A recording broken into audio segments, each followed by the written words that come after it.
Welcome, everybody. Again, I am Sarah Harris, the President and CEO of the Black Business Association.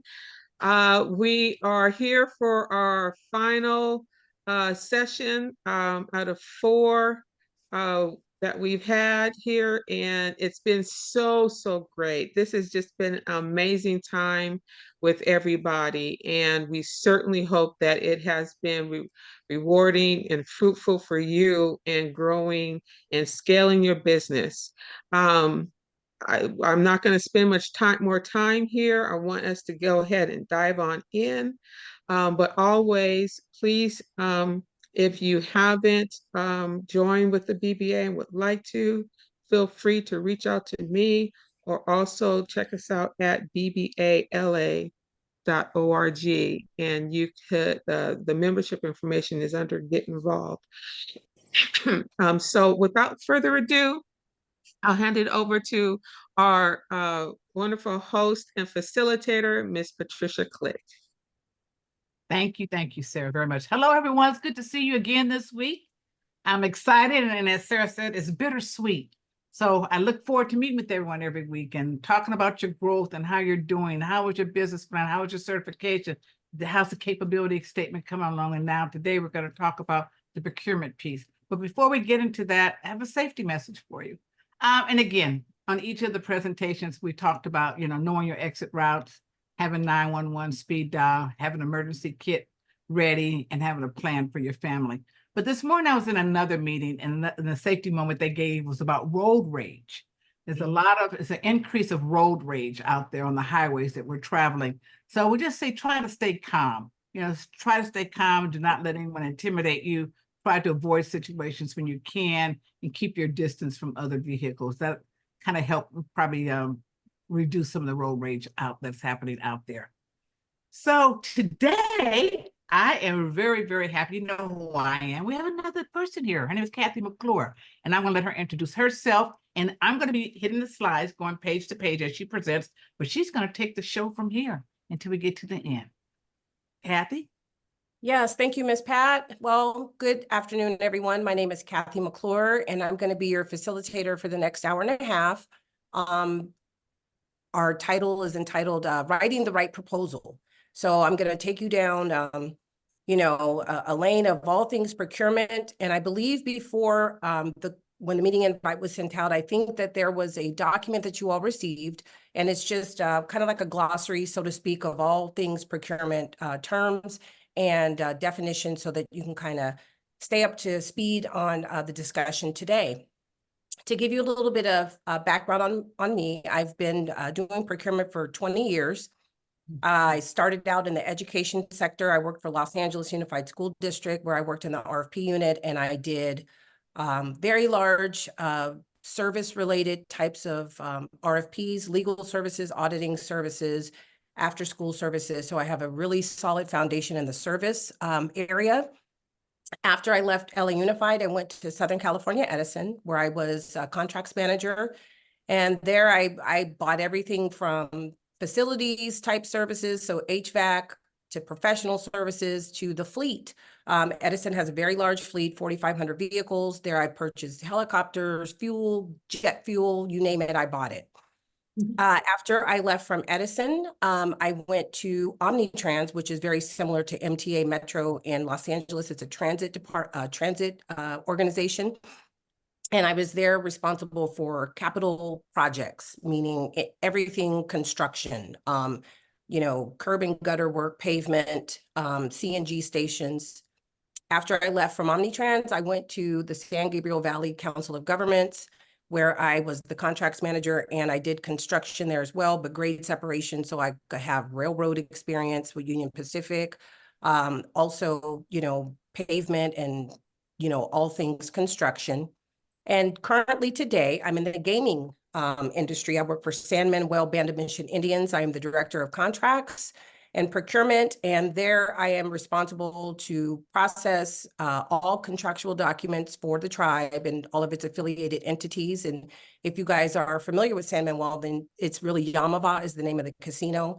And then back in 2022, they acquired the Palms Casino Resort in Las Vegas, which I'm also responsible for that as well. So That's just a little bit of, my background. I've purchased everything. And more importantly, the reason that I am presenting today is because I know the components that are necessary and required to, submit proposals that could potentially, end up in a contract for you in the end. So I'm going to go through some of these things and walk you through the various sectors, public sector requirements, and then just regular corporate requirements. Next slide, please, Ms. Pat. Okay, then I go backwards. Now I go forward. Okay, there we go. Okay, so today the expected outcome after today's presentation includes a high-level overview of procurement and its function, and an understanding of the RFP process, which is request for proposal, which will include an understanding of when to bid or not to bid. So you will understand what is needed to write a worthy proposal and the roles and responsibilities of the different folks that are involved in that procurement process. Next slide, please, Ms. Pat. I don't know why Keith want to go back, but I'm going to move forward. Okay. One back. Okay, there we go. So here are some procurement terms and definitions that are going to be relevant to today's presentation. So the first one, all of you are probably familiar with, is a contract. And if you don't know, a contract is a written agreement between two parties and creates obligations on both sides for you to provide the service or the good, and for them to pay you and hold you accountable to the goods and services that you're going to provide. Next, bidding. It's the formal process that identifies and requests products and or services that are required. So when you see the RFP document or the invitation for bid, it'll have specifications in it. It'll tell you what is required, what you need to be qualified to bid, and it gives you all the information, includes the contract document that they plan to utilize as well. Vendor, those are you. You can also be referred to as suppliers, vendors, and they're just companies or individuals that provide goods and or services. Change order. So a change order is the documentation of an agreement to add or subtract work. So if there's work that you're to complete, but they want to add some, additional hours, or if they want to add additional scope, contractually, you have to amend the contract, and they do that via a change order. So a change order document is a contractual document that adds or subtracts work from your contract. Next slide, please. Amendment is pretty synonymous with a change order. It's a written modification to the terms and conditions of a contract. So if your payment terms, you started off and they were net 45 and you're like, hey, I want to get paid in net 30, you would have to amend the contract to amend that term and condition to get your payment terms to net 30. A subcontractor, so that's a person or a business that is hired by a prime to undertake some or all of the work. So for instance, if you provide, if you're in the construction business and you pour concrete, and there's a general contractor that has the contract to build the whole building, let's say it's a building, he can subcontract out a portion of the work for the concrete, and you would be a subcontractor to that contract, but you would be paid directly from the prime and not from the enterprise directly. A blanket order. So a blanket order is a purchase order that covers a span of time. So for example, 12 months, that covers goods and or services. And typically that is the vehicle that is put into place for you to get paid. When you submit your invoices, there's a blanket purchase order in place, and that's how the corporation or the enterprise will pay you. And lastly, we have a bid bond. So a bid bond is a legal agreement that ensures that contractors, typically in the construction space, fulfill their stated obligations on a project. And if a bid bond is required, they will let you know in the RFP document that you will need to provide that. It's kind of similar and along the lines of a certificate of insurance that you have to provide as well.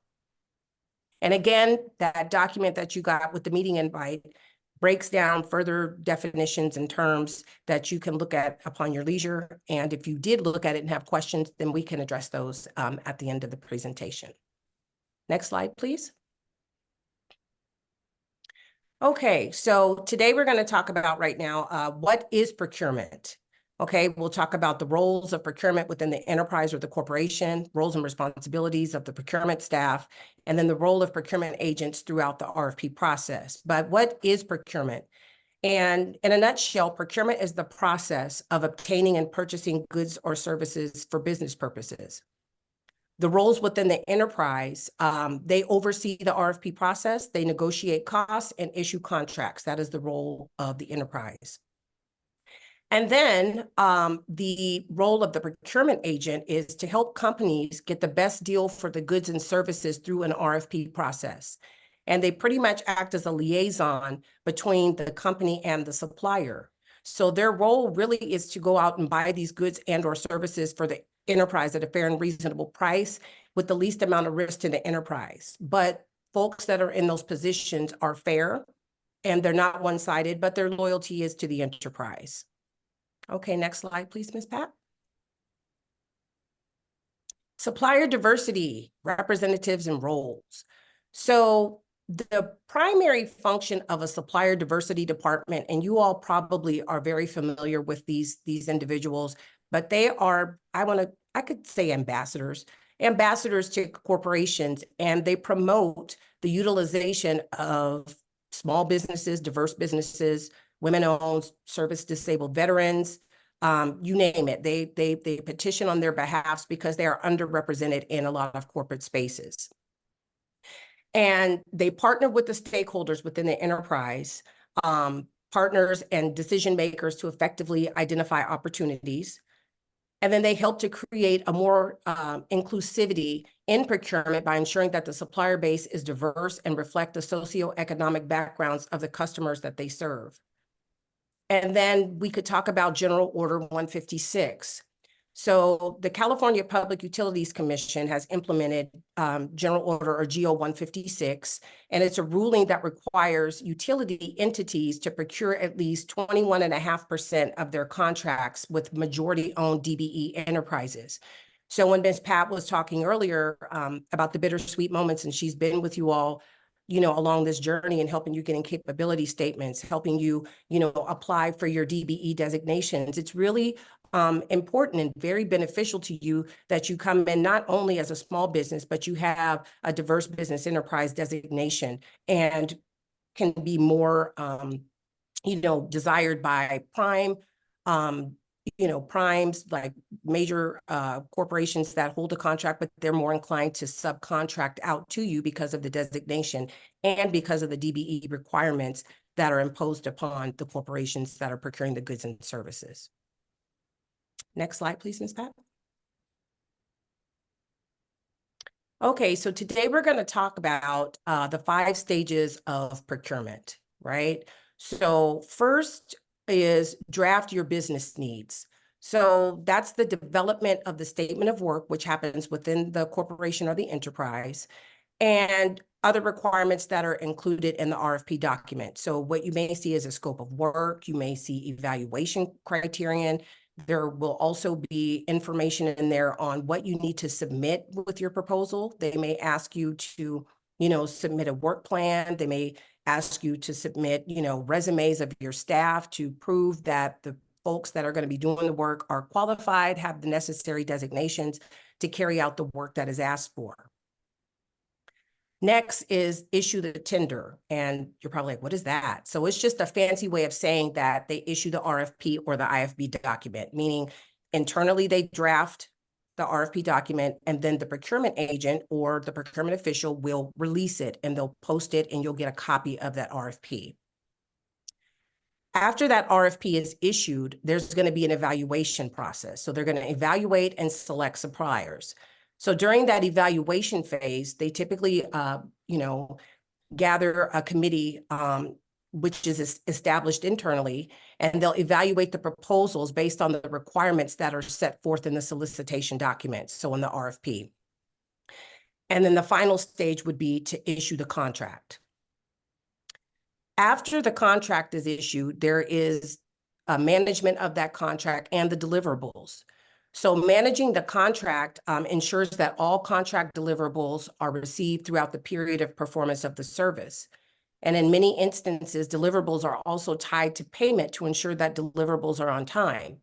So for example, if you're providing a service and services are very difficult to to manage deliverables, because typically you really don't get a tangible item at the end of a of a project.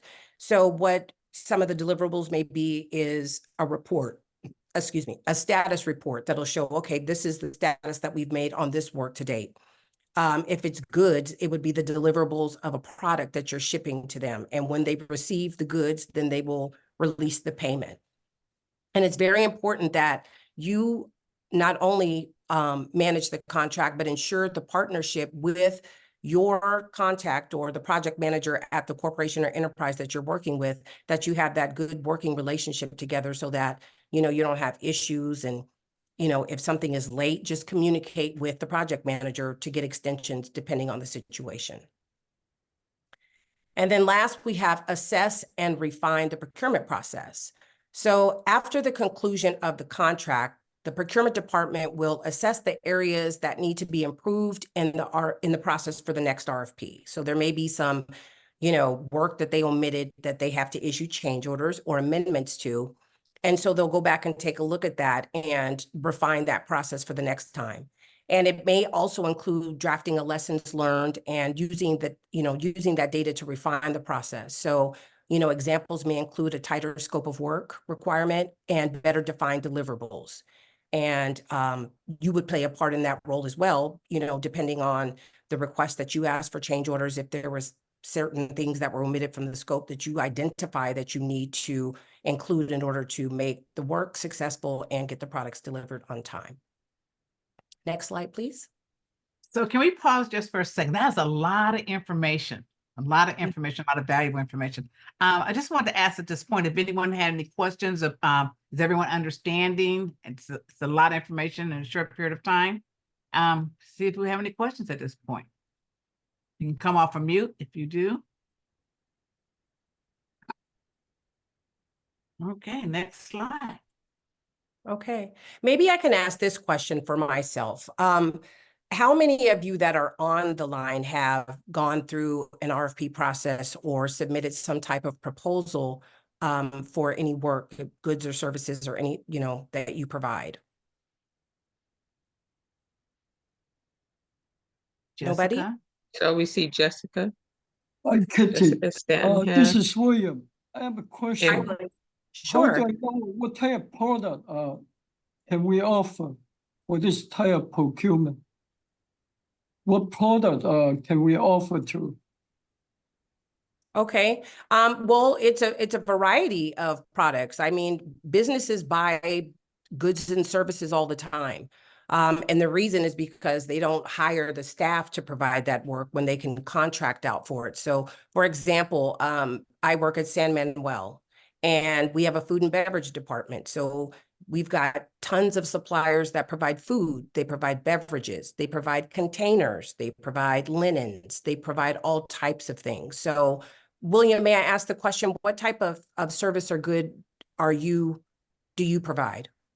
I usually do a wholesale Asian supermarket, all type of product that inside there, but it came in with a different supplier across the 50 states.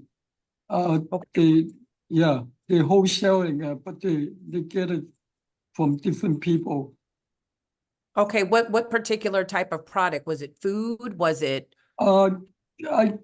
Everything in a supermarket, mostly canned food like coconut juice, product you can fresh fruit, anywhere, Right. Okay. In instances like that, I would say that you could partner up with, I don't know if you're familiar with these places like US Foods, Cisco. There's local distributors, there's local farmers, there's local growers. And I see the push lately for folks in the food and beverage space.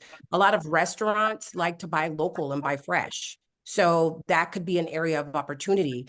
And those, a few of those places, I'm sure that they also do small procurements for, business owners such as yourself to, propose for different types of food stuff that you may be able to provide. Yeah, got it. But the market is so big. How can I find a way to narrow down what's the surprise I should do.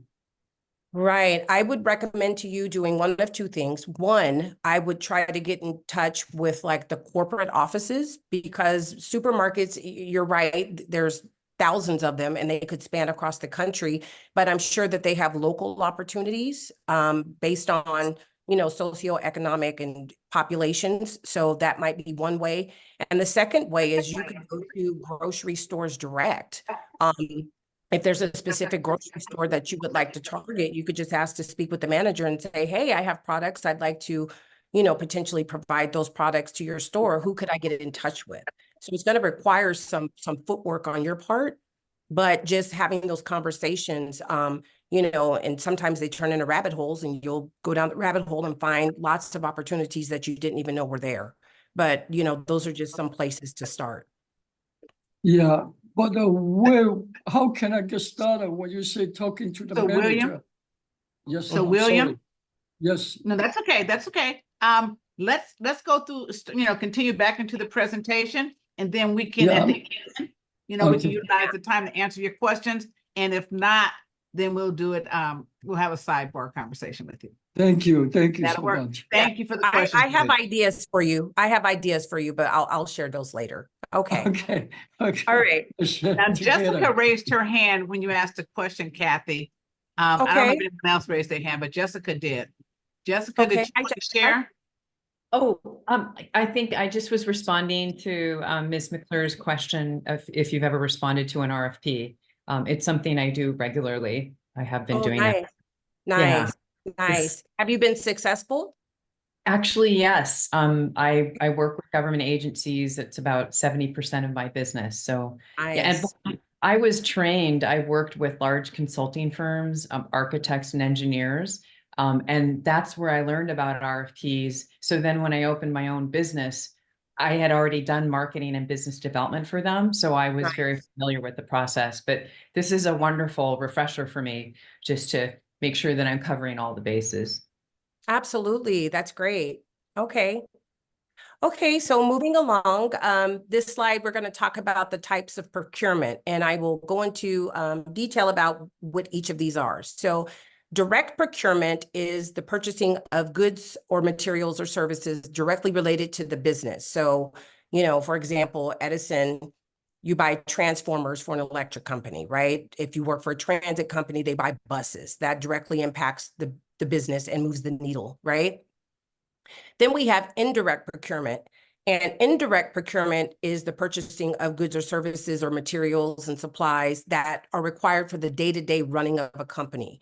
So HVAC, right? You know, your employees need air conditioner. You know, Xerox paper. It's not really driving the business, but you need paper and the copiers to print and things of that nature.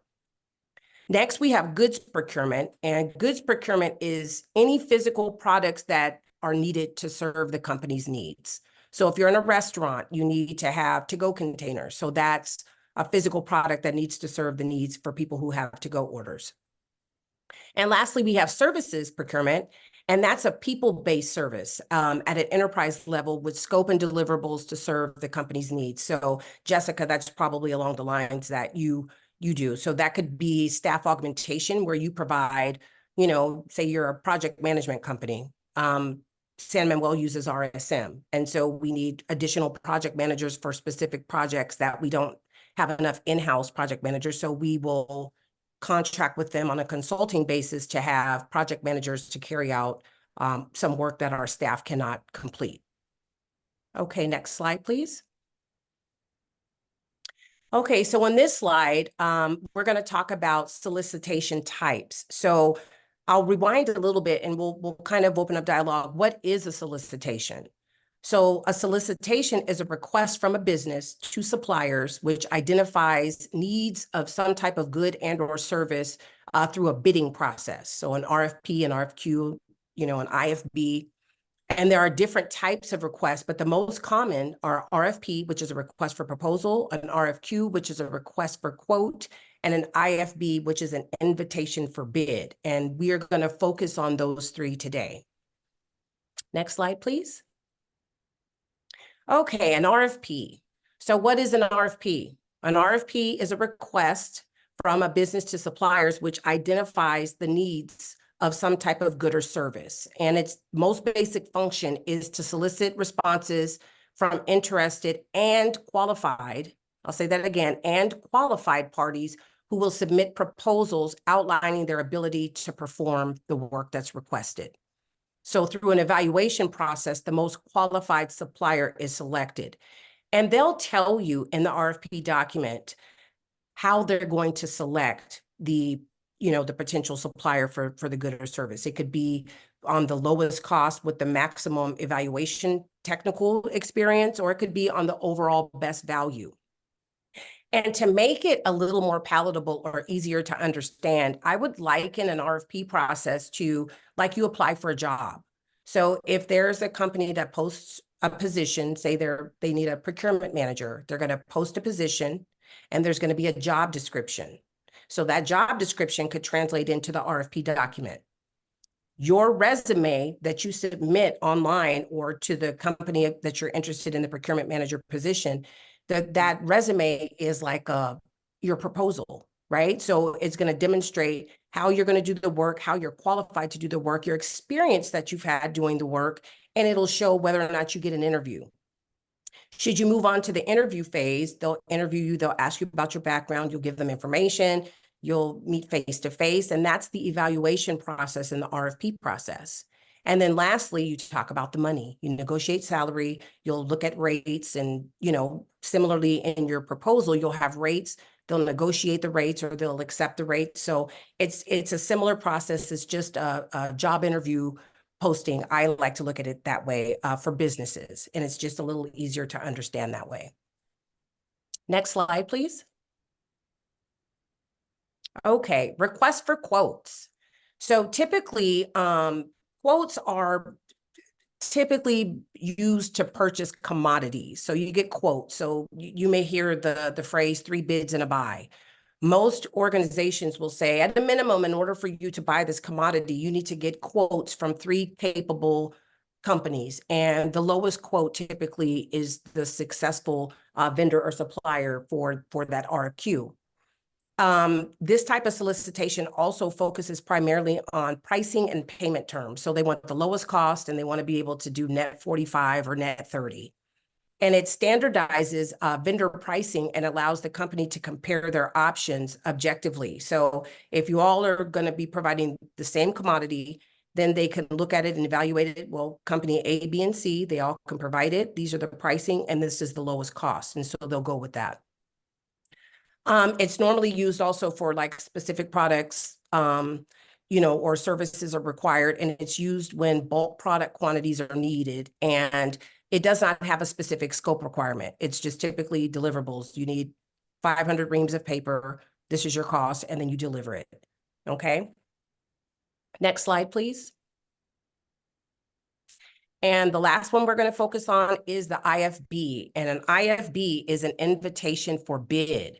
And it's could be request for a good and or a service. And I say that because you typically see it in the construction arena where you have something that needs to be built.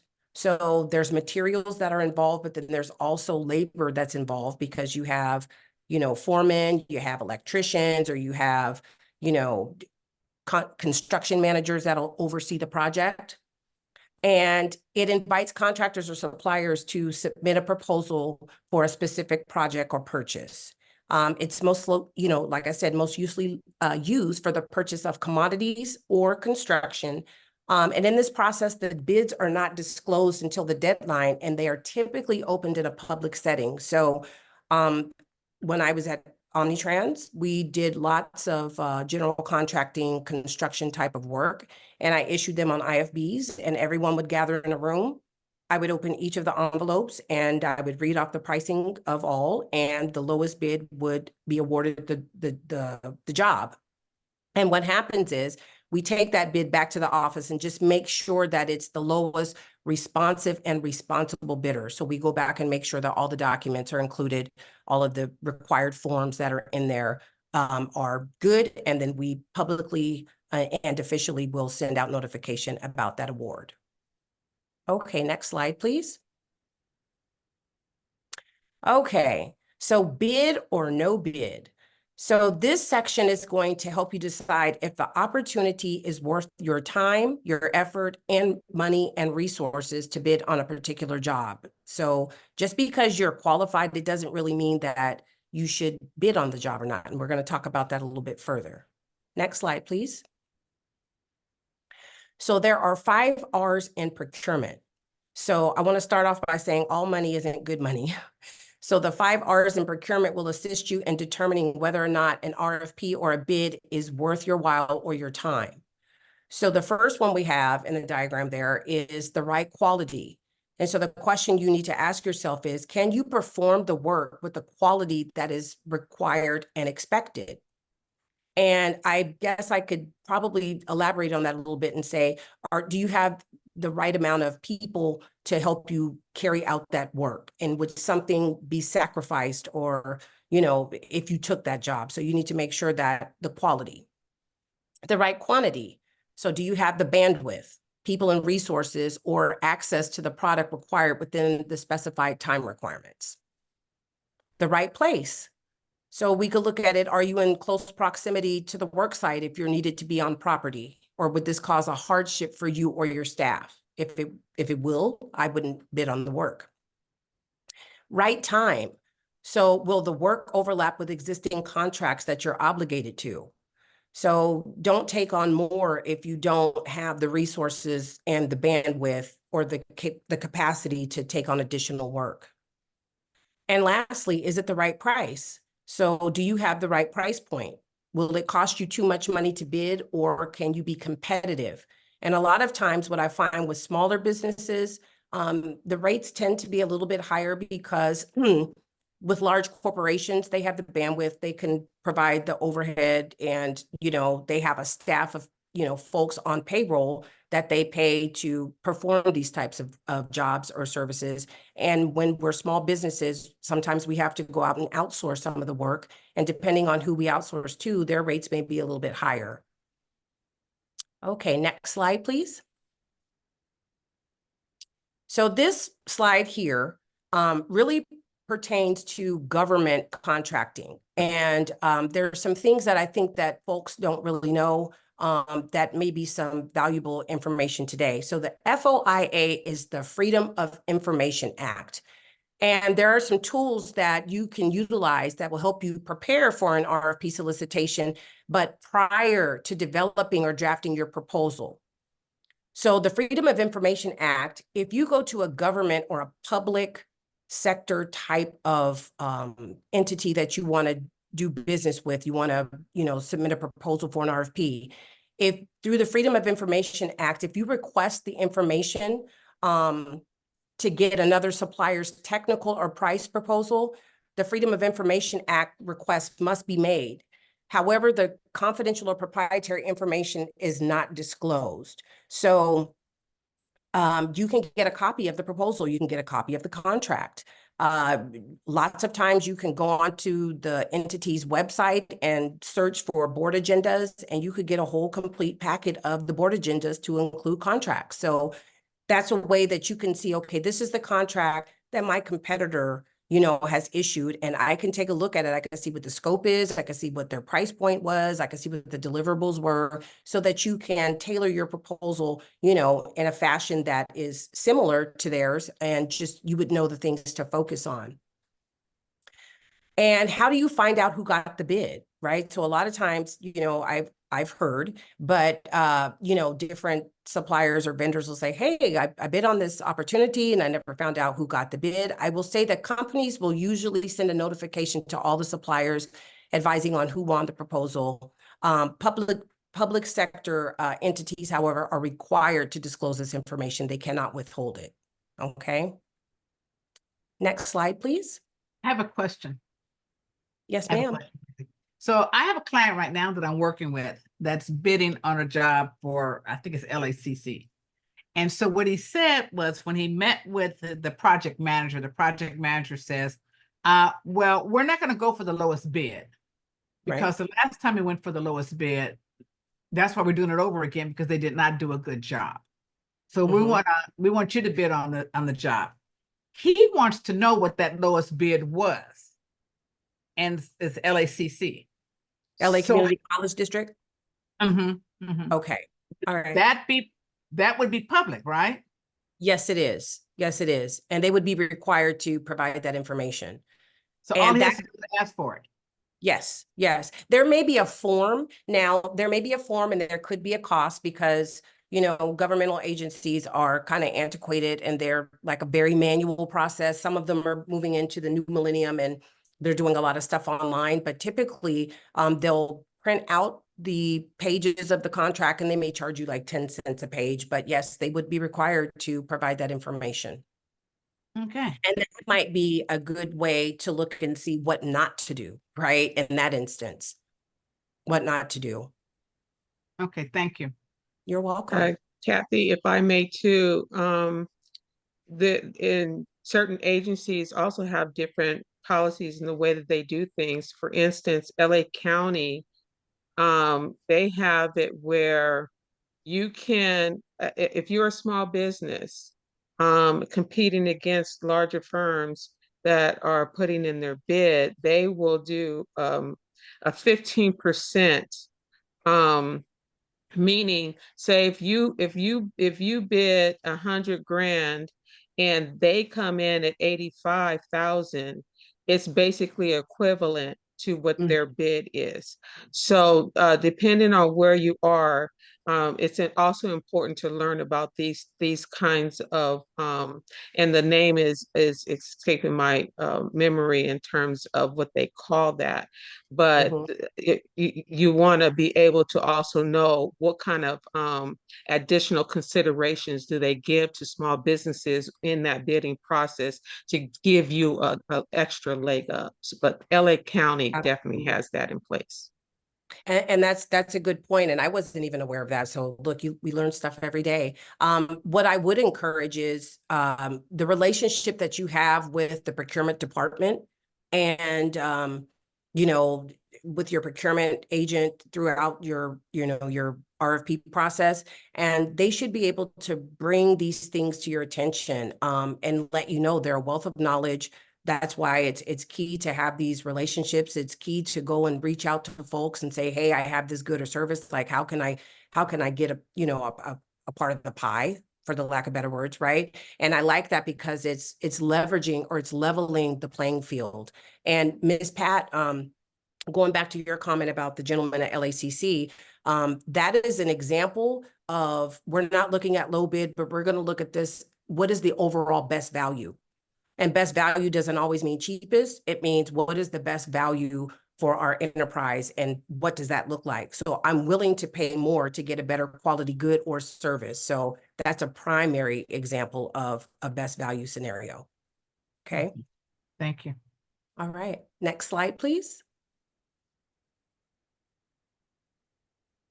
Okay. Bidding considerations. So now we're going to cover some information that you all should take into consideration prior to submitting a proposal for any RFP or bid. So the first one would be, is this a strategic opportunity? Does it fit your business? So this means, does it align with your company's goals and objectives? And can it lead to other opportunities? If so, then I would move to the next.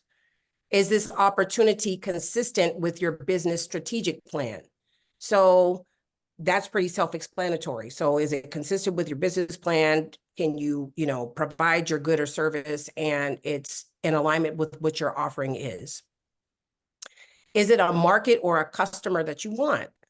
So is this opportunity within the market segment that you typically manage? So for example, if you provide services or goods within the utility space, can your product or service still be utilized within the transportation space? So if you have consultants or, you know, staff that provides like electrical engineering, would that electrical engineering still be applicable, you know, at a food service company? Probably not. So even though you could do the business, if your experience and your staff and your company's product offerings are not in alignment with, you know, a different market, then maybe that's something that you should pass up on. So what are the benefits to your business? So would this opportunity provide positive exposure and assist you in obtaining other contract possibilities? So this kind of goes back to my previous slide when I was talking about all money isn't good money. Do you have the bandwidth? Do you have the resources to fulfill your obligations under the contract? Because if this potential opportunity could provide you exposure and assist you with obtaining other contracting possibilities, then you want to make sure that you put your best foot forward and that you shine, and that when you start the work, you do a great job and you leave them speechless, like, yeah, we want to, give more work to these folks, right? And does this RFP provide you with an opportunity to expand into new areas or acquire a new type of expertise? So if your service or goods can be used across multiple market segments, then yes, absolutely. So for example, auditing consulting services or providing goods such as, toilet paper, Kleenex for large businesses. Those types of services and goods can be, over any type of market segment, government, educational, because they all need those things, right? And what are the potential risks? Match it against your risk assessment models. So what would happen if you could not provide the service on time as required? And do you have enough staff and or resources? So if you can't, I would say I wouldn't respond for the opportunity, because the last thing you would want to do is to have a contract end in a breach where you could not perform, the work and they cancel the contract. Because, even though they're different entities or, different market segments, folks talk, right? And the word could get out that you did have a contract that did get canceled. Will this contract lead to others? If the answer is yes, then it's a good opportunity. And lastly, will this contract give you an advantage in future competitions? And if you're just starting out and you're trying to establish business and it's within the offerings of your business, then yes, absolutely. This is similar to job experience on a resume. So the more experience that you have, the more likely you'll be considered for positions, and similarly or likewise, the more experience you have, providing your good or service, the more likely you will be considered for future contracts. Okay. Any questions on that? I know that was a lot. Any questions? Okay. Something's in the chat room. Okay. Oh, no, this is excellent information. Thank you. Great info. Okay. Thank you. Nice. Okay, so can you win the competition? So here I've got some bullet points. You guys can take a look at it and read through those. But to summarize it, is it a strategic opportunity, right? So does this align with the mission statement and long-term goal of your business, or are you just bidding to get a contract for the money, right? And if that's the case, then that's not something that would be a good use of your time to writing proposals takes a lot of work. And anyone on this call today that has had a proposal that they've submitted for a good or a service knows that there's a lot of work that is involved in that, because no one proposal fits everything, right? Even though your product offering is going to stay consistent, the needs and the asks of the enterprise or the company may be different each time. So you'll have to modify it. You'll have to focus on different areas. Some folks are more concerned with price and others are focused on the work plan, how you're going to provide me with the good or service on time, without changes, without anything. So there's a lot that goes into writing proposals. And, bullet number 2 says, do you know what the skills are required for the project? So you may have those skills, but if you don't have time, if you don't have bandwidth, if you don't have time to prepare your proposal, that might not be the opportunity for you. So the business strategic plan. So is it in alignment with your long-term business plan? And will taking this business have an adverse effect on your product offering? So for instance, if you want to provide, auditing consulting services, would you take the opportunity of processing payroll for a business? You wouldn't, right? And is that what you really want to do? And you may be able to, but is that something that you want to do if you really want to showcase your ability to provide auditing services?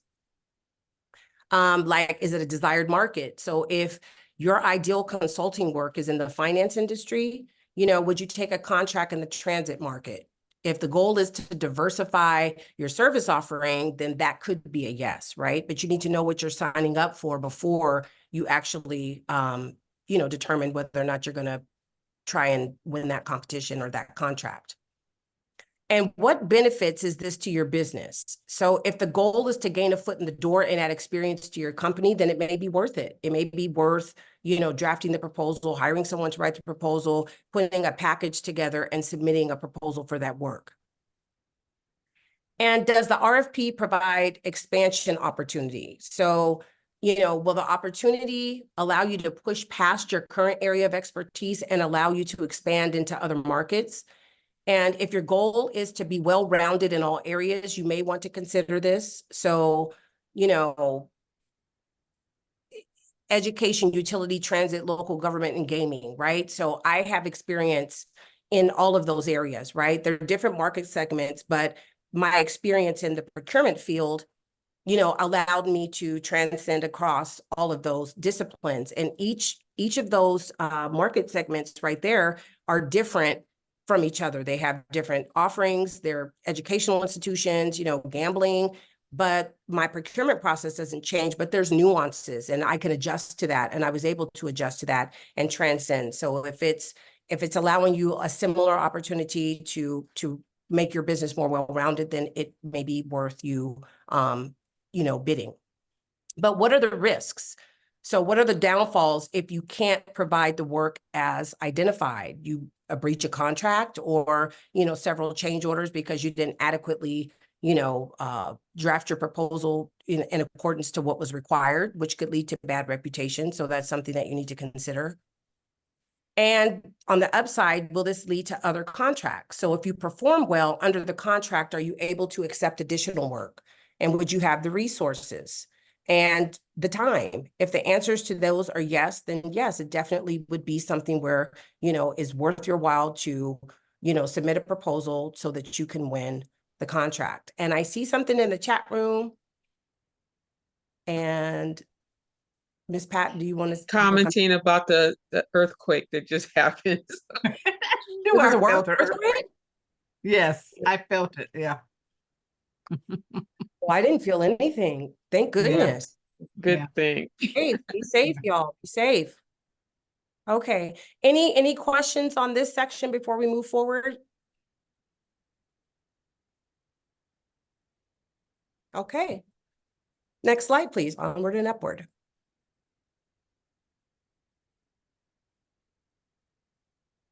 Okay. So this is like one of the crux parts of your contract and when you bid on work. Can you make money? Right? So here are some points that you really need to, you know, take into consideration. And then I'll tell you something that you may not know, but the first bullet says, do you know the budget for this work? Is it realistic? A lot of places don't tell you how much, you know, the contract is. Because if they say, oh, our budget is 150,000, then all proposals will come in at 150,000, right? And it may only be $100,000 worth of work. But if you ask, they typically will give you, I know public sector is required to divulge the dollar value that they have budgeted for the contracts. And depending upon the relationship that you have with the procurement official or your project manager, you know, at the company where you're bidding, they may tell you like, we only have a budget of this, right? So if you ask, they may tell you. The worst they could say is, I can't tell you, right? But it doesn't hurt to ask. So if you know what the budget is and it's realistic and you want to bid on it, then I say go for it. Is price a major factor in the evaluation? And can you compete on price alone? So where price would be a major consideration, again, going back to the IFBs, the sealed bids, 3 bids and a buy, goods, right, commodities, those are going to be typically based on price. So a ream of paper is going to be a ream of paper. There's nothing special about it. Who can provide it to me? Who could provide it at the cheapest price and can always ensure that I'm going to get my deliveries on time? Can you afford the investment, right? So if it's going to cause you to put some capital up upfront money, you know, maybe to get staff or to, you know, front load product. Can you afford it? Or is it going to set you back? Can you calculate what your margins are going to be? Can you see, you know, the money part of it? Like, okay, if I'm getting it for $5, I'll make a profit if I charge $6. Okay, but if you can't get $6 for it and it's $5.50, are you going to break even or will you still make a profit? So my rule of thumb with all contractors that I've dealt with over the last 20 years is when they come back to me and they say, I'm not making any money on this contract, my response to that is yes, you are, because if you weren't, you would cancel the contract, right? You might not be making what your margin, which you would like to make, but you're making something. So it's very crucial that you calculate what your profit margins are for you to make money, to, you know, making sure your staff makes money and making sure that you can cover your overhead, whatever that may look like. So just make sure that you are, and don't be afraid to ask what you feel is right and fair for you. You know, Sarah just told us where there's concessions for small businesses with LA County, where they give you, you know, the 15% and, you know, above, you know, larger corporations. So don't sell yourself short and don't just take it just because you want to have the contract and then you're miserable and then you don't feel like doing the work at all, right? And are there other approaches or opportunities that would be more profitable at less risk? So, you know, in a nutshell, if a contract is not a good fit for your business and it's not lucrative, why would you bid on it? Right? That's just like applying for a job. If you want 100,000, but they're paying 75, why would you take the job? Right? If your needs are at $100,000. Okay. All businesses, regardless of what they are, need positive cash flow to stay afloat. So if you cannot make money, it's probably not worth your time and your effort. So these are just some things that you should take under consideration before, you know, you decide whether or not you want to bid on a particular business. Okay. Next slide, please. Risk. Okay. Risk assessment. So we're going to talk about this as it pertains to proposals in a potential contract. So, you know, is the risk manageable? And can your business do the job? So is the proposed solution technically feasible? Can you meet the specifications? Are they within your capabilities? All of the regular questions, right? Do you have the required skills, people, and resources, right? If you don't, then that might be, you know, a red flag and you might not want to take, you know, the business. Can you meet the schedule? And is there enough time to plan and execute the work? So, you know, if there's an implementation of, you know, say it's some software, you're providing software, and they're like, we need to go live with the software in 6 months. And if you have the ability or the technical capacity to do that, but can you do it within the time frame? Do you understand all the nuances that may be required or potential glitches and all of those types of things? Did you take that into consideration, right? And what if you fail to do the job on time and within budget? Then that's bad press, right? If you don't identify those issues up front, because we could, okay, let me speak on this. You might see a scope of work and you could read it and say, oh, okay, I could do this. Well, and you may have questions like, well, how are they going to do this? And I know that when we do this task, this is required, but I don't see it in the scope. Or here, they're asking me to complete this within 4 weeks, but in my experience and on the projects that I've, you know, performed this service for in the past, it's taken like at least 7 or 8 weeks. Those are things that you can bring to the attention of the procurement agent, the project manager, and say, hey, I think these times are a little, you know, too rigid or constricted, and this is why. And walk them through that process, because sometimes they don't know, right? They know what they want, but oftentimes they might not know how to write the scope to get exactly what they want, or they're trying to crunch into a time frame something that they know might not be manageable, but try to force someone into it just to get it done. And if that's the case, I would run away from those opportunities, because if it doesn't happen, you don't want to be the scapegoat at the end of the day that didn't get it done, issuing change orders or asking for time extensions. And lastly, will this new workplace replace other current projects at risk, right? So if it's going to place some of your other contracts that are healthy, you're thriving, you're doing good, and if taking this is going to pull away from the resources of, you know, some of your other staff or your time, then it might not be, you know, good for you to take. You know, Some other risk things that you could take under consideration might be technical, financial, legal, regulatory, or reputational risks, right? So all of those are risks. So in order to mitigate those, you should, conduct a risk assessment like this one here. Just these are some points that we have, and identify any potential threats and opportunities that may arise during the project. Okay. Next slide, please. Okay, this is kind of small, but this is a sample RFP document that was issued. Ms. Pat, this is from Edison, right? I can't see, it's kind of small. This is from Ramp LA. Okay, Ramp LA. I'm sorry, I cannot see. I Okay, can't make it any larger either. I'm sorry. it's okay. But let me see if I can blow this up really quick so I can see and speak to it. Okay, so this particular RFP is for request for information. So they're not asking for a proposal with cost, but they're just asking for information. And I can touch upon RFIs quickly. Request for information is when they're gathering information about a particular product or service, and they want to put all that information together so that they can draft a scope of work, because they don't really know all of the components of, the project or what it is that they want. So they will go out to certain suppliers and they will say, hey, can you provide me information? And they'll provide the background.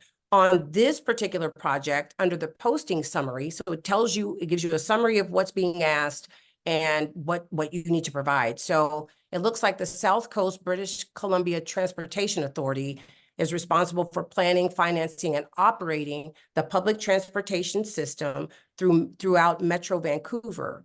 And so they talk about the companies and, all of the affiliates under it that are going to be responsible for the project. And through the RFP, they wish to retain services of a qualified business case advisory team to provide critical project capital and life cycle costs and other input required for the Burnaby Mountain Gondola project. So they're telling you on a high level, this is what, we're expecting, this is the service that we're asking for, and they're looking for a team that has experience in that. So to me, off the bat, if you do not have experience in transit, if you know nothing about rail, if you know nothing about public transportation, this might not be an opportunity for you.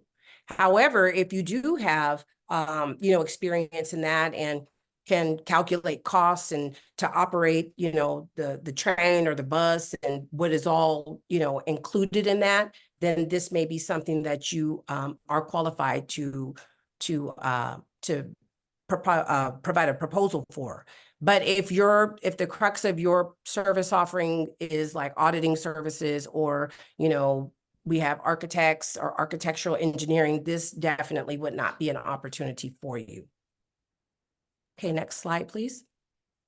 Kathy, if I may, we Yes. have a question in the chat from Micah. I believe it's regarding the RFI. I have seen this before. Do they pay for this? There's so are no they cost. no cost for RFIs? They Okay. typically do not. But what happens is after they receive the RFI documentation, so your proposal to whatever the ask was, when they issue an RFP, they will include you in that process, right? And they'll close it off to other folks, right? Because you're providing them with information, they'll consolidate that information into a scope that is, meets and addresses the needs of the corporation. And then if you ask for folks for, RFI information, then when the official RFP document goes out, then the four that they gathered the information from will be able to compete in that process. So would you say that this is also a benefit of that would also be that you're putting your business and yourself on the in front of those who put out the bids, therefore it's a way of making yourself aware Absolutely. to them. Absolutely.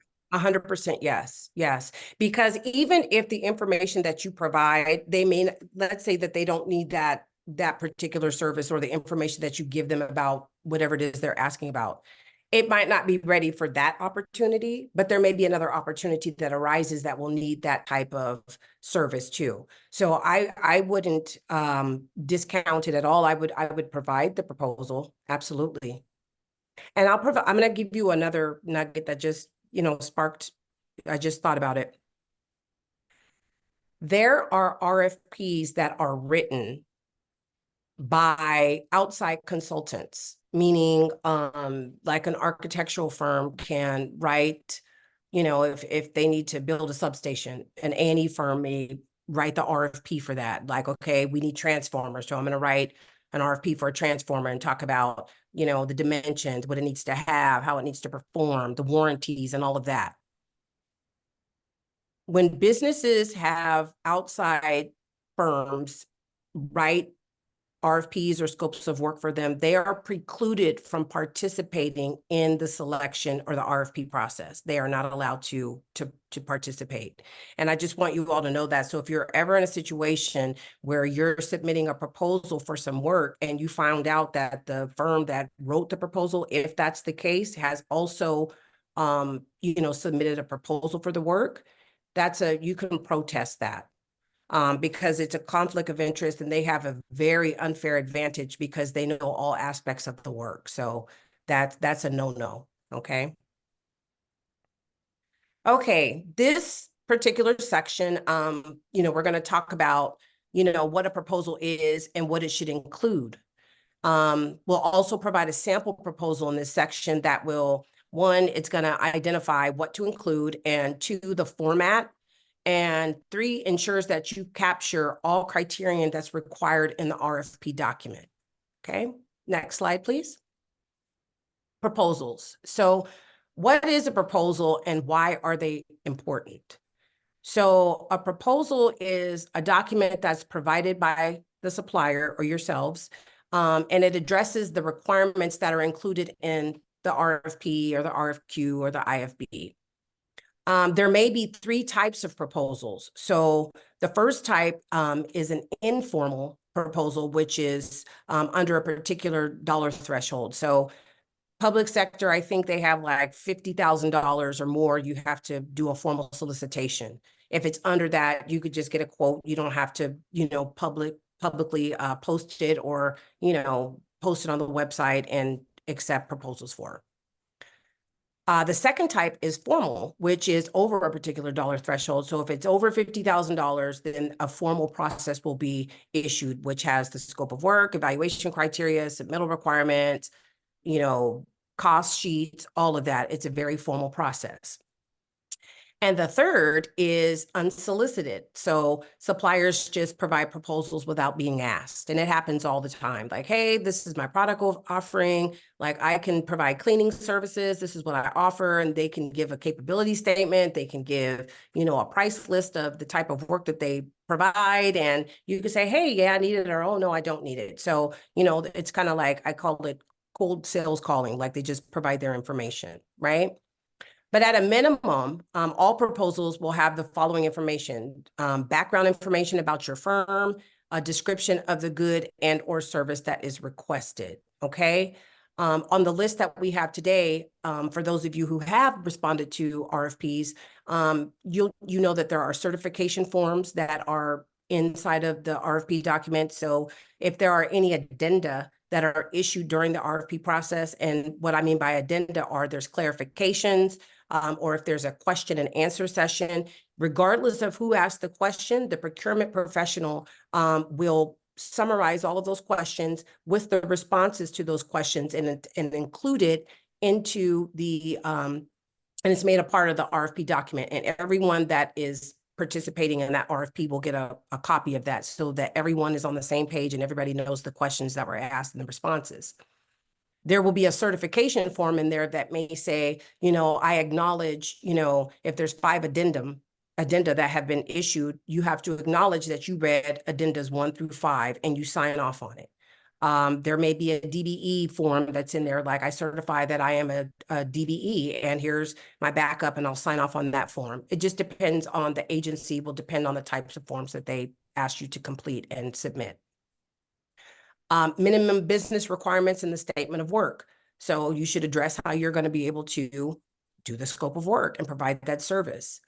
The work plan. So how you're going to do the work. So my approach is going to be this: within the first 30 days, I'm going to do this. In the next 30 days, I should have these reports ready for you. So your work plan is really, it's a material inclusion in your proposals. And it's kind of like the crux of everything, because it's telling the who, what, when, where, why, and how I'm going to get everything done. The price proposal. What some of you may not know is failure to include a price proposal in your proposal is non-responsive. So make sure that you put your price proposal in there, make sure that you detail, the labor rates, and make sure when you do your labor rates that they're fully burdened, meaning that it has overhead, profit, everything is captured within that rate.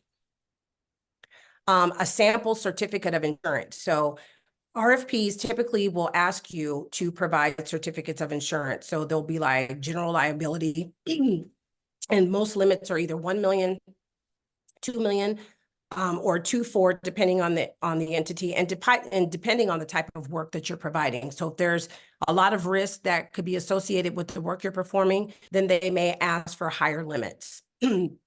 Like architectural firms, there may be error in emission. Environmental services may have errors in emission or pollution liability, depending on the type of work they're doing, soil sampling and the likes. But when they ask you for the certificate of insurance in the proposal, they're asking you just for the sample, because they will ask you to name them as the additional insured under your insurance. And they just want to make sure that you have proof that you have it.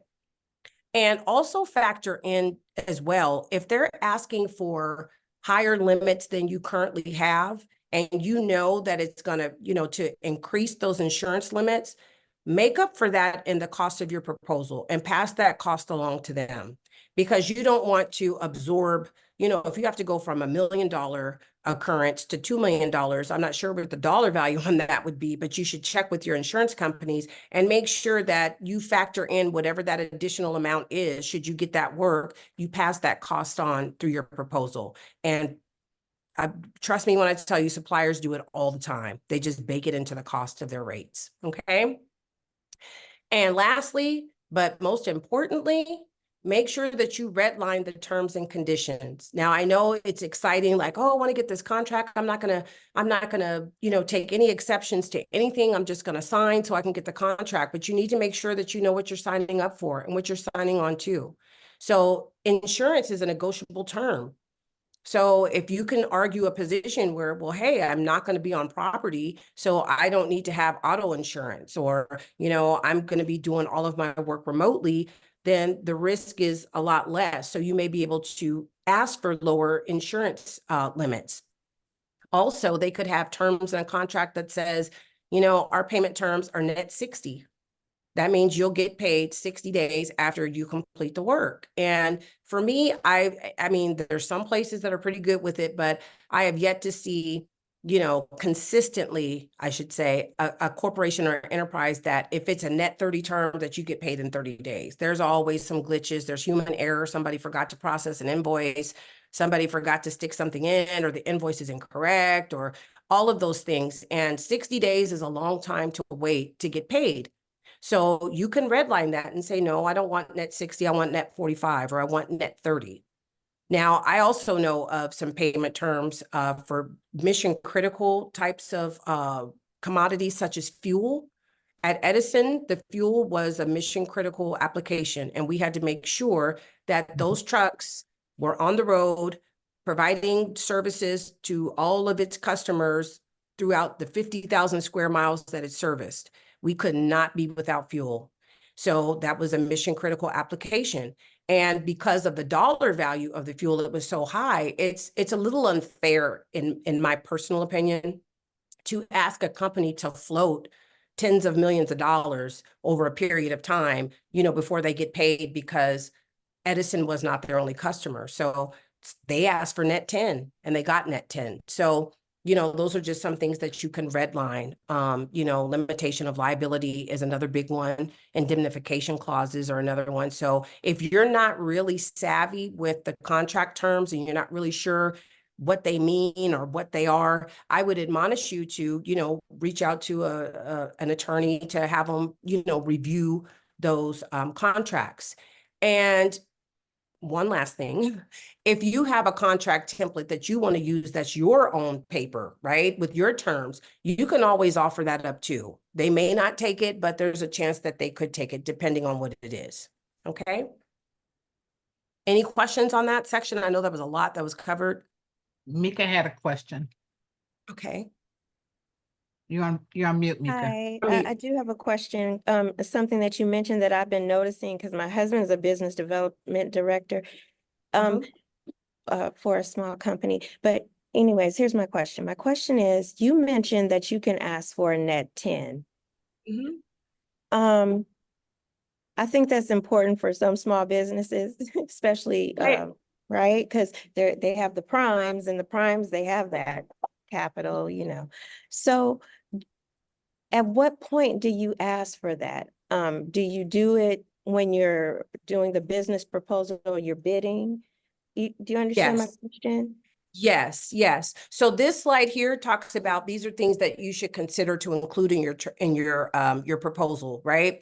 So typically when the RFPs are issued, the company or the organization will also attach typically their contract document, right? And I'm okay with that, because if I'm buying something, then it's going to be under my terms. But they give you the copy of that contract so you can read and say, okay, these are the rules of engagement should you not perform or if something happens. In that, there's the payment terms. And it'll say in there, like, the payment terms are net 45 or net 60. You can redline that and ask for lower payment terms. If you want to ask net 10, if you want to ask net 30, you can ask for that there. The worst that anyone can say to you is no. But if you don't ask, you'll never know. Kathy, if I may, Yes. also too, don't be afraid to ask, you know, certain types of policies and procedures. For instance, again, I go back to LA County, you know, they have a 15-day payout policy, you know, to do. With Southern California Gas Company, as soon as they pay the primes have a specific number of days to issue out payments to their subcontractors. So it would be to your advantage to know in advance these types of policies that are in place, or you know, structures of payment with the particular different agencies that you're trying to contract with. Absolutely. And I'm going to piggyback off your last comment, Sarah, about the primes having a time frame to pay the subs. So that's one aspect of it. But typically when you're a subcontractor and you're doing work for a prime, you're going to have your own separate contract with the prime. So you could say, I don't care if SoCal Gas says you got to pay me within, you know, 20 days. I want you to pay me within 5 or within 10, right? You can negotiate even as a sub. So just make sure, you know, that you cover your bases. And again, if you don't ask, you won't know, right? And it's not a big thing. If it's a big thing, it's only because they have issues in the AP department and getting payments and stuff. But now with the ERP systems and the automation of, you know, the procure to pay process, that shouldn't be a problem. So speak up and ask for what it is that you would like. Kathy, I Okay, want Thank you so much. Oh, I'm sorry. excuse me. I want to mention about unsolicited proposals. Mm-hmm. So I know I happen for Metrolink trains. I know on their website, they have a section for unsolicited proposals, and you fill out a form, you submit it in, and they're supposed to get back to you. Sometimes they do, I understand, and sometimes they don't. Is it pretty standard that they will respond to all of your unsolicited proposals? Well, unsolicited, Ms. Pat, means just that, it's unsolicited. So Right. if they don't want to, they're not obligated or bound They're to not do obligated. Okay, that's what I want to that. find out. Right? They're not. It's just like sales collateral. And this is probably a tacky analogy of it, but like spam calls. You know, you could maybe pick up or maybe you won't. It depends, right? And on the other line is somebody trying to sell you something. And so it's pretty much like that. So if they do, that's Okay. very kind of them, right? Okay, okay, it's not required, no requirement. No, Okay. ma'am. Okay, Okay. thank you. Does someone else have something? I thought I heard someone else saying something, but I wasn't sure. Okay. All right, so here we're continuing on in the spirit of proposals. So proposal submission deadline. So my motto is you can never be late if you're early. So if they say that the proposal is due on Friday, May 3rd by 5 o'clock, if you submitted it today on May 1st by 5 o'clock, it's early and it's in. You don't have to worry about, you know, did they get it? Am I going to upload it in time? Plan accordingly and make sure that you have your proposals together and ready, okay? The deadline date is the last date to submit a proposal. It's not, you know, you can submit it before that. So it's best to make sure that you're early submitting your proposal to avoid any, you know, unforeseen mishaps. And then the addenda, I spoke about those a couple slides previously, but make sure you acknowledge all addenda issued throughout the RFP process. So some places construe this to be a material omission in your proposal and can deem you to be non-responsive. So basically addendas are you attesting to all the changes, if there were any, throughout the process, and you acknowledge those, okay? And then make sure your electronic proposals are submitted in accordance with the instructions in the RFP. And some of the ERP systems, you know, Ariba, Planet Bids, there's SAP, there's Oracle, you know, all of those. So just make sure that you know, your files are within the size requirements. They're not too big, so you don't have to, you know, not be able to upload certain things. So just make sure that you are aware of that. Okay, next slide, please. So the evaluation process, okay? So in the next slides, we're going to discuss the evaluation process and what you can expect during that time, okay? Next slide, please. So the first part of the evaluation phase is the technical evaluation of the proposal. This is facilitated by the evaluation committee I spoke about briefly earlier, and it's typically 3 or more individuals. They like to have an odd number, like 3, 5, 7, because there's always a swing vote. And they're going to, you know, technically review and score your proposal based upon the evaluation criterion that's in the RFP. If there are questions, or if additional information is required, the procurement personnel or the procurement professional will reach out to you advising what is needed. They'll send you an email. And make sure if they reach out to you and ask you for something that you submit the information within the timelines given. So depending on how much they ask you for, you know, if it's like 4 or 5 questions, it may require you to do some research. They may give you 7 days and they'll tell you you need to have the information in by, you know, Friday at 12 o'clock noon. Then you need to make sure that you have your information in by then. If it's going to take you a little bit longer to gather the information, all you got to do is ask for a little more time. But you don't want to do anything to, you know, cause them to not want to, you know, look at the information if it's late or if it's not. After the technical evaluation, it's the commercial evaluation, which is your price. So your price proposal. So this is the evaluation of the cost of your proposal. Some RFPs will indicate that the lowest price receives the max points for the pricing. And there's like a mathematical equation that they use to determine what that is. However, an assessment based upon the best value is conducted as well. And that allows the company to award a contract to the firm that is higher in price, but their work plan or their experience or the staff that they're presenting make them the better value despite the price. And so Ms. Pat gave an example earlier with LACC where they went with low bid and it didn't work out, so they're willing to pay higher. So that would be a best value scenario. After the commercial evaluation, it will be the negotiation with contract terms and conditions that we just spoke about. So an evaluation of exceptions that a bidder takes to the contract terms and conditions may be taken into consideration. So it's my recommendation that you can and you should redline contracts, but I would say, I would recommend that you limit your exceptions between 3 and 5, because, you know, I'll tell you, when I was in the streets of being a procurement agent, and I would look at those proposals and I'd turn to those contracts and it looked like somebody bled all over them. It's discouraging, right? And companies are not going to want, the negotiation process is going to be too difficult at that point.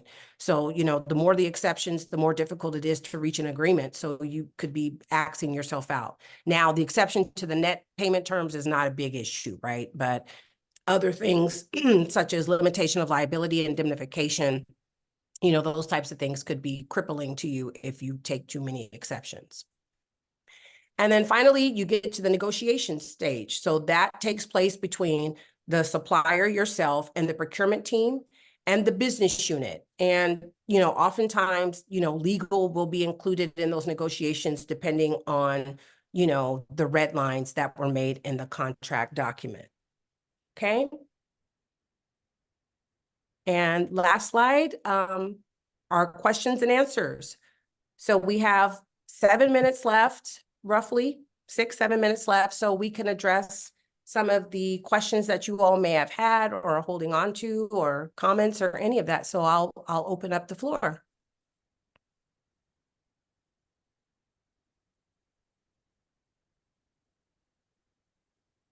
Well, we made great timing here. So much information.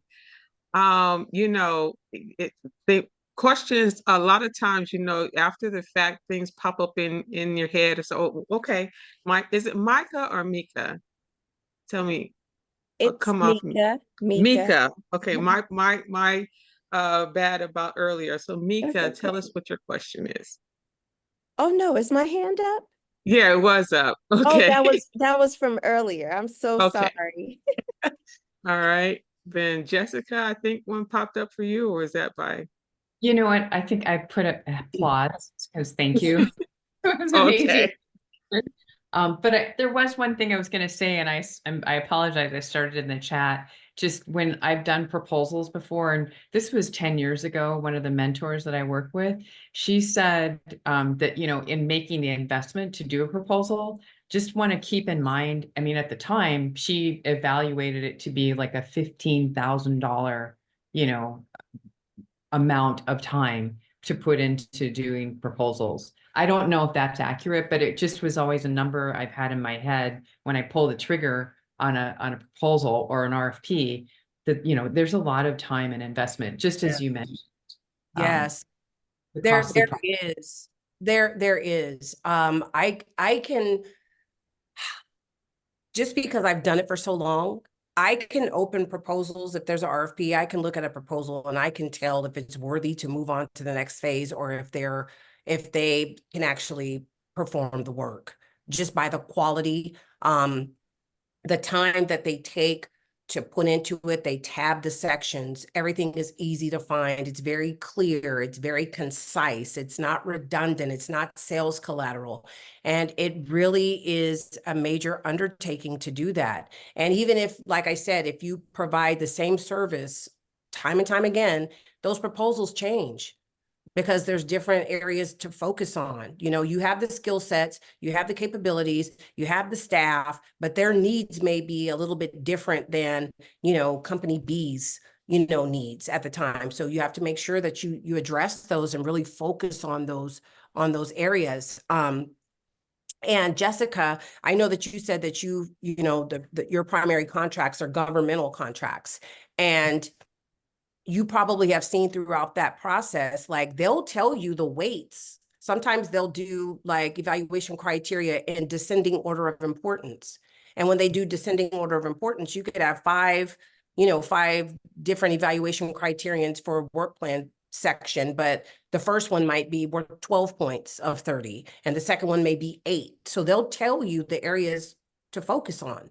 Or even if they don't give you the itemized points for each of the areas, that it's 40 points. And if it's descending order of importance, where to focus. So, to me, again, I think the areas that should be focused on in proposals are your work plan, and then the staff, the folks that you're offering up to complete the work, and make sure that they have necessary, credentialing. So I know engineers, they may require a PE Or even if they don't, it probably is better if you do have someone that has a PE, right? Or project managers, you might want somebody who is certified and they have PMPs, right? So, you know, the better foot you put forward, the better off and the more likely you are to be considered.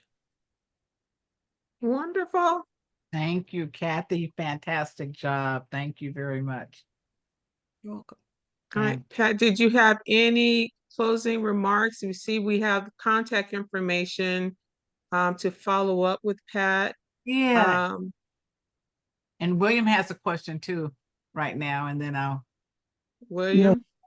Yes, hi. I want to ask Kathy, you know, how you get paid if the good is delivered, and how long take it to get paid from the contract, from the supply? So how do you get paid? Yeah. Typically you submit an invoice. So if someone asks you to send, you know, some cases to the grocery store, right? Like you've got to provide whatever that good it is that you provide. As soon as they deliver that, then you can invoice once they receive the goods, right? And then depending on the payment terms in your contract, that'll depend when you get paid. So if you have net 10, then you'll be paid within 10 days from when accounts payable receives the invoice and it's been approved, right? Or if it's net 30, then it'll be 30 days. That's why I had explained earlier, you can negotiate those terms and, you know, ask for different payment dates if they're not to your liking in the contract. Thanks, Kathy. If I have more questions, can I contact you? Yes, I can provide you my email. Oh, okay. Or phone number? More easier. Thank Oh, you. So Kathy, I would like, in order to track the activity, if he could come through Sarah, okay. then yeah, Yes. we'll do it like that. We'll do it like that. So we'll Right. make Okay, sure that we'll get you in touch, okay? Thank you. Thank you. So we are up at 2:30 right now. I do have a couple of things that, and make it real quick. Today, first thing is, we had previously discussed about doing a deeper dive and an in-person opportunity regarding the business plan development. And so we've selected, it would be on a Saturday, and we're looking like at a 4-hour session in LA on May 25th. And so we're doing a survey right now, and I'm going to email this because not everybody is on the session with us today, but to see if that is something that you're interested and would love to do. It would be free to come and attend, an opportunity to have that again, in-person deeper dive session. It will focus on the business plan portion, but also too, you could be able to follow up with any questions regarding other parts of the sessions that we've had. So I'll send that out in an email and get your guys' response regarding that so that we can plan accordingly. And then second, I was trying to put into the chat image of the options for your capability statements, but I will include that in the email as well so that you can have that visual and information in front of you. And then you can respond back to me with your capabilities statement template documents, and we can then get going on sending back the professional documents for you. So those were the two things I wanted to follow up with you on. And again, this is not the ending, right? We are here, we are available and want to make sure that you thrive forward, right? You thrive in your business and you're growing and scaling, and you are able to take up on these opportunities to grow your business. So we have a very invested interest in you, and please feel free to reach out at any time. A couple minutes over, but I felt I wanted to get you that good information in there. Again, Pat, thank you so much. This has been phenomenal. I'm gonna miss you all in these sessions. It's been great. I know. Kathy, thank you. Thank you. What an amazing power pack session today. I appreciate you for coming on and sharing your expertise for procurement. We will look to also continue to provide additional information on other opportunities as well. And our sponsors, of course, U.S. Bank, Southern California Edison, SoCal Gas, and Wells Fargo. We thank them for partnering with us today. And I will leave you there. Have a good one. Grow and Thank you, thrive. everyone. All righty. Much. Thank you. Kathy, can you stay on for a second? Yes, Thank you. Have a good day.